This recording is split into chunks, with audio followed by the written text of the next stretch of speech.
Welcome back to Ferris Sports Update. Time to check in with Bulldog Soccer. We're joined now by head coach Andy McCaslin. Coach, first of all, welcome back to the show. Appreciate you having me. Bulldogs here as you got fall camp started in August. A large roster, maybe the largest ever here at Ferris State with close to 35 kids. Yeah, you know, we're excited. We've got a good group coming back. We had 14 kids come in, and we want to make it a competitive environment every single day, and I think we've been able to do that. You know, one of the things that we like to do is train 11v11 in practice, so having a larger roster will allow us to do that with injuries and, you know, things that come up during the day or during the season. So for us to carry a bigger roster, it's by design. We're looking at teams that make their way to the Final Four, and they play 22, 23 players deep, and we're gonna give it our shot. So you kicked off the season this past weekend, but before we get into those results, talk about the work that went in from your kids over the course of the summer, and then certainly when camp started leading up to that season opener. Yeah, kids came in fit, which was great. So we know they were doing the work over the summer. It really helps to have the strength and conditioning coach and Dave Sensor, and he's done a tremendous job and has been a huge boost for our program and the athletic department as a whole. So having that as kind of the background to what we're getting into this season, it's pretty tremendous. You know, like I said, kids came in fit. We've had great results in the fitness and the way that that's going, which allows us to focus on the soccer part. And if we can focus on the soccer part, we can have some more success than, or at least be prepared to play in games earlier than we have been in the past. With such a large incoming freshman class, how have those kids adjusted and kind of gelled in with the returners you have? Yeah, you know, it's always, anytime you take or add one player from a team, the whole dynamic changes. When you add 14, the whole dynamic really changes. You know, almost, I guess a third or closer to a half of our roster is new, so that's okay.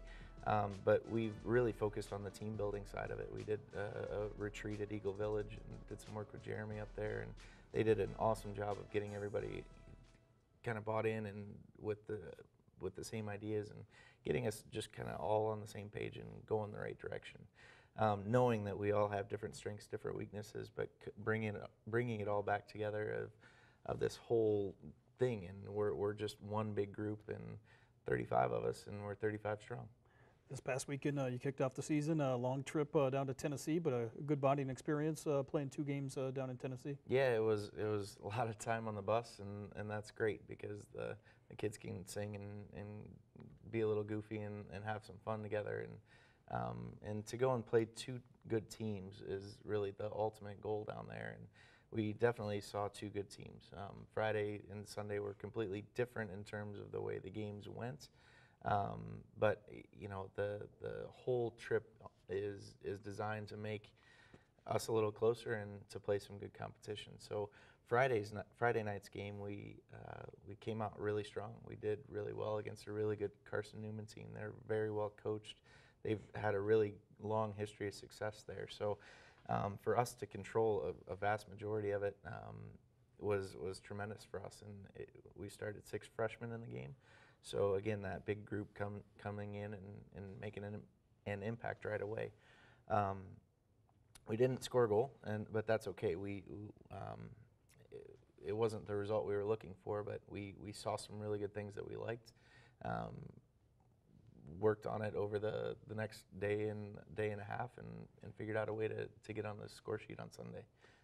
Sunday playing King University and got a 3-0 win. 1 goal in the first half from Carly Dubert, a returner, and then your freshman really stepped up in the second half and got some goals for you. Yeah, it was nice to have Carly get that goal, and she had hit the post a couple of minutes before that, so she was really excited to get that one, and she was probably ripped off of another one later in the game, but part of the game, I guess.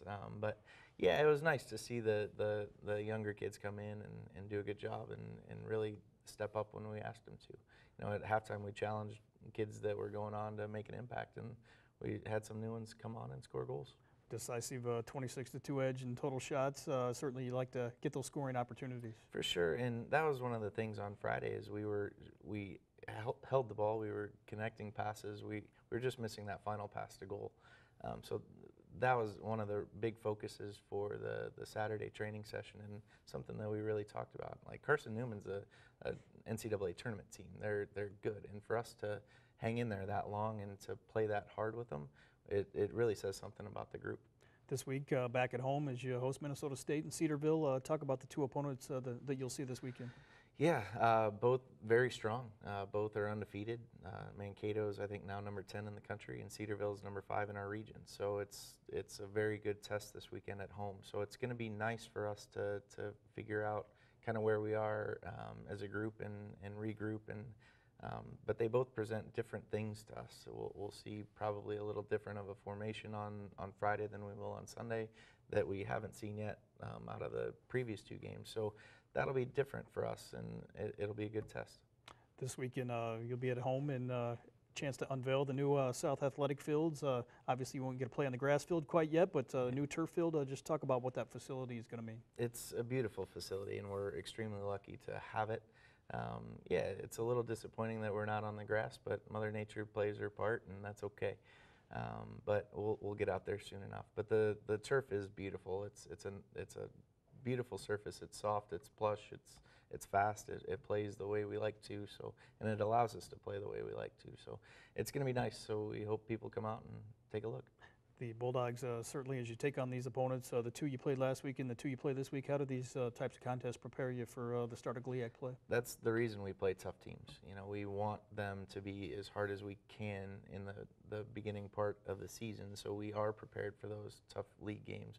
We've only got 9 this year, so for us, we have to be prepared from day one and game one to really make an impact and get off on the right foot. So these games early will really set us up for those. With so many kids on the roster, 35 kids on the roster, how do you kind of figure out a playing rotation as you move forward here this year? Well, again, we make it competitive. So if kids are playing well, we're going to keep them in the lineup. If they're not, they're going to play their way out. And so for us, you know, it's really all about managing the personalities and getting the kids in when they're deserving, and they tell us based on their play and practice and games.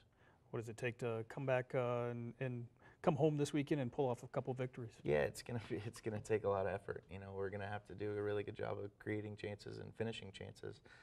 We're gonna have to defend well and attack as a group. We're gonna have to get pressure on the ball early, and we're gonna have to play the way we like to play, which is on the ground and through the middle, and get things going. Coach, congratulations on the win this past weekend, and best of luck to the Bulldogs Friday at 4 and Sunday at 2 right here in Big Rapids. Appreciate it. We'll be back with more Ferris Sports Update right after this.